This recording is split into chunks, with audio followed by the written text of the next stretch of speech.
사람들은 종종 심리적 문제가 생겼다고 생각할 때 공황장애를 의심합니다. 눈길을 끄는 단어가 상황을 설명해준다면, 그리고 그것이 집단적으로 받아들여진다면 어떤 증상을 덮어주는 개념으로 기능하게 됩니다. 이러한 덮개 개념이 늘어나면 진단에는 혼란이 야기될 수도 있습니다. 유행하는 진단명이 있을 때 그 진단명으로 자기 상태를 설명하려 하기 때문입니다. 이유는 상대에게 자기 상태를 더 명확하게 전달할 수 있기 때문입니다. 알려지지 않은 희한한 진단명으로는 한계가 있기 때문이니까요. 그렇다면 공황의 의미를 생각해 봅시다. 우선 정신의학에서 공황은 죽을 것 같은 극도의 불안을 느끼는 것으로 설명됩니다. 길거리를 지나다니면서 가슴이 조여오고 숨이 차고 심장이 급하게 뜁니다. 그래서 응급실에 가기도 합니다. 그런데 가도 별 문제가 없으니 신경성이라는 말만 듣게 됩니다. 스트레스성이요? 정신분석에서 공황이라는 말을 언제 썼을까요? 프로이트는 집단 심리를 연구하면서 군대에서 공황이 가장 잘 연구되었다고 합니다. 프로이트가 이야기한 공황의 특징은 정신의학에서 이야기하는 것과 별개로 생각하시는 것이 좋을 것 같습니다. 아무래도 집단 심리 연구에서 출발하는 것이기도 하니까요. 그럼 어떤 현상으로 등장하는지 프로이트의 이야기를 들어봅시다. 상관의 어떤 명령에도 더 이상 귀를 기울이지 않고 모든 개인이 주변 사람들을 고려하지 않은 채로 자기 자신만 염려하는 것. 집단을 구성하고 있는 상호관계를 무시한다. 그러면 거대하고 무분별한 공포가 해방된다. 이 말은 프로이트의 집단 심리학과 자아 분석에서 한 말입니다. 그리고 맥두걸이란 학자는 직접 감응하는 것으로 공황을 설명합니다. 이것은 해방되는 공포감이 다른 사람에게 전이되는 것을 말하는 겁니다. 여기에 대해서도 프로이트가 반박은 하지만 지금 이야기하는 것과는 맥락이 다르니 넘어가도록 하죠.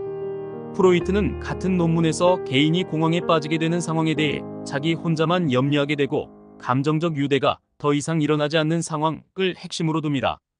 이 말을 단순히 죽을 것 같은 불안이라는 의미로 생각할 수는 없습니다.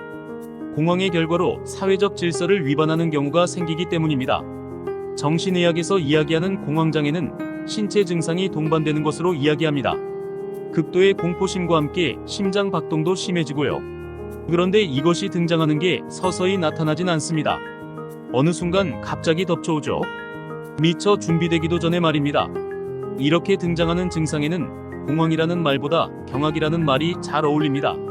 경악하게 되면 온몸이 굳어버리고 굉장히 힘듭니다. 그래서 정신과에서 공황장애로 진단을 받아도 정신분석 진단에서는 다르게 나옵니다. 우리 주변에서 등장하는 공황장애 문제도 꽤 다양합니다. 꼭 정신적인 문제로만 나타나는 것도 아닙니다. 너무 많이 참다가 터져나오는 히스테리 발작으로도 등장하기 때문입니다. DSM에서는 공황장애를 불안장애의 하나로 분류해놓고 있습니다. 여기서 생각해 볼 것은 불안의 성격과 등장하는 임상에서의 차이입니다. 불안은 신호의 성격을 가지고 있습니다. 그래서 사전 경보가 울립니다. 그런데 공황은 준비되지 않은 상태에서 덮쳐옵니다. 이 점은 불안의 성격과 다르다고 보는 게 좋습니다. 그래서 경악이라는 말이 더 알맞다고 생각합니다. 정신분석은 상황에 따르는 용어의 구분에 조금 민감합니다. 저의 과거 내담자는 정신과에서 공황장애를 진단받고 학교에서 불안해지면 무단조퇴를 하기 일쑤였습니다. 선생님이 무단조퇴를 하지 말라고 해도 듣지 않았습니다. 이 내담자의 공황의 원인은 신체적 쇠약이 주였습니다. 심각한 자위가 원인이었죠. 쇠약해지면서 불안 문제가 등장하고 학교에서 받게 되는 자극들을 견디지 못하는 상태로 이어진 것입니다. 타인의 시선 역시도 견디지 못했습니다. 그래서 삶의 질이 많이 떨어졌었습니다. 그는 공황장애 때문에 아무것도 할 수 없다고 하며 죽고 싶다고도 했습니다. 그래서 늘 불안하다고 믿었습니다.